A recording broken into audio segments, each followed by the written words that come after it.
ভাই এই চা ফালাইলাম, আপনার কাছে নাকি আজব বুয়া আছে? জি ভাই, আজব বুয়া আছে তো ভাই।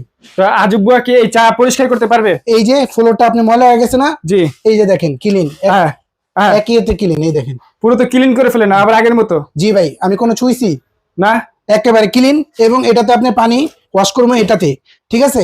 আবার এটাতে পরিষ্কার করবো, এই যে চিপড়ামো এটাতে দেখেন, এটাতে চিপড়াবে? এটাতে চিপড়ামো, এই যে দেখেন, এটাতে ওয়াশ করলেন, এটাতে চিপড়াবে? এই যে দেখেন, এটাতে চিপড়াবো। মানে হাতের কোনো প্রয়োজন পড়লো না? না ভাই, আজব বুয়া চলে আসছে বাংলাদেশে ভাই। বুয়া চাপায় খাটের কোনাতে, খাটের ভিতরে অনেক সময় হাত পৌঁছায় না। জি, এইটা দিয়ে কিন্তু খুব সুন্দরভাবে ইজিলি পরিষ্কার করতে পারবেন ঘর, এবং কোনো ছুঁইতে হবে না। এইটা নিয়ে আসছে আপনি ম্যাজিক মুভ চায়না থেকে ভাই। কালার আছে এবং রেড কালার এবং ব্লু কালার, অ্যাডভান্স ছাড়া। টেকনাফ থেকে তেতুলিয়া, রূপসা থেকে বাতুরিয়া, যে কোনো প্রান্তে অ্যাডভান্স ছাড়া এই ম্যাজিক অ্যাডভেঞ্চারে নিতে পারবেন, কোনো সমস্যা নেই। না দেখেন, এটা কিন্তু আপনার এই যে বাল্টি সিস্টেম, ধরতে পারবেন, ধরার জন্য আবার হ্যান্ডেল দেওয়া আছে। জি। এবং চাকা আছে ভাই, একবারে তারেক নিতে পারবেন, চাকা আছে, আবার চাকাও আছে? 8টা চাকা আছে নিচে ভাই, 8টা চাকা। 8টা চাকা? জি, 8টা চাকা।